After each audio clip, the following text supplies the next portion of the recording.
கிறிஸ்துவுக்குள் மிகவும் பிரியமானவர்களே, ஆதியாகமம் 16ஆம் அதிகாரம் 9வது வசனம். அப்பொழுது கர்த்தருடைய தூதனானவர், நீ உன் நாச்சியார் அண்டைக்கு திரும்பி போய் அவள் கையின் கீழ் அடங்கியிரு என்றார். அன்றைக்கு செல்வ சீமானாக இருந்த ஆபிரகாம், அவனுடைய மனைவி சாராள். இந்த சாராளுக்கு ஒரு வேலைக்காரி இருந்தால், அவள் பெயர் ஆகார். ஏறக்குறைய 10 வருஷமாக உதவி செய்து கொண்டு வந்தாள். நாளடைவில் ஆகார் மிகவும் தன்னுடைய எஜமாட்டி ஆகிய சாராளால் கடினமாய் நடத்தப்பட்டாள். இதை பார்த்து அந்த வேதனை தாங்க முடியாமல் அவள் வீட்டை விட்டு ஓடிப்போனாள். எல்லாரும் என்னை கைவிட்டு விட்டார்கள், எனக்கு யாரும் இல்லையே என்று சொல்லி அவள் வேதனையோடு கண்ணீரோடு அந்த பாதையில நடக்கும் பொழுது, இயேசுவுக்கு அடையாளமாயிருக்கிற தூதனானவர் அவளை கண்டார். அவளை சந்தித்து அவளோடு கூட பேசினார். எங்கிருந்து வருகிறாய்? எங்கே போகிறாய்?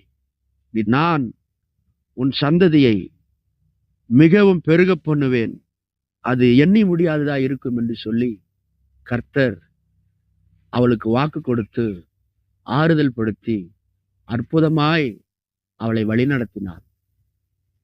இதை கேட்ட அந்த வேலைக்காரியாகிய ஆகார், நீர் என்னை காண்கிற தேவன் என்று சொல்லி அவருக்கு பேர் வைத்தார்.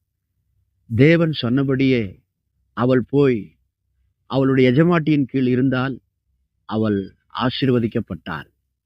அவளுடைய சந்ததி கர்த்தர் பெருக பண்ணினார்.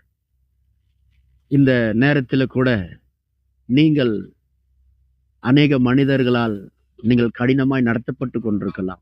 வேலை செய்கிற இடத்துல உங்களுக்கு மேல் இருக்கிற அதிகாரி உங்களை கடினமாய் நடத்துகிறார்களா? இல்ல நீங்கள் இருக்கிற இடத்துல சில மனிதர்கள் உங்களுக்கு எதிராய் செயல்பட்டு கொண்டிருக்கிறார்களா?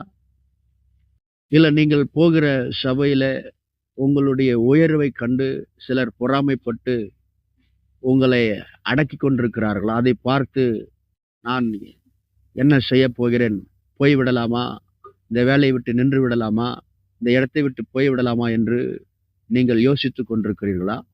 உங்களை பார்த்துதான் கர்த்தர் சொல்லுகிறார், நான் உன்னை காண்கிற தேவன், நீ எந்த சூழ்நிலையில இப்பொழுது இருக்கிறாய் என்று எனக்கு தெரியும். உனக்கென்று ஒரு நேரத்தை வைத்திருக்கிறேன். ஏற்ற நேரத்தில் நான் உன்னை உயர்த்தும்படிக்கு நீங்கள் தொடர்ந்து இருக்கிற இடத்துல பொறுமையோடு அவர்கள் வார்த்தைக்கு அடங்கி இருங்கள். உங்களை உயர்த்துவேன்,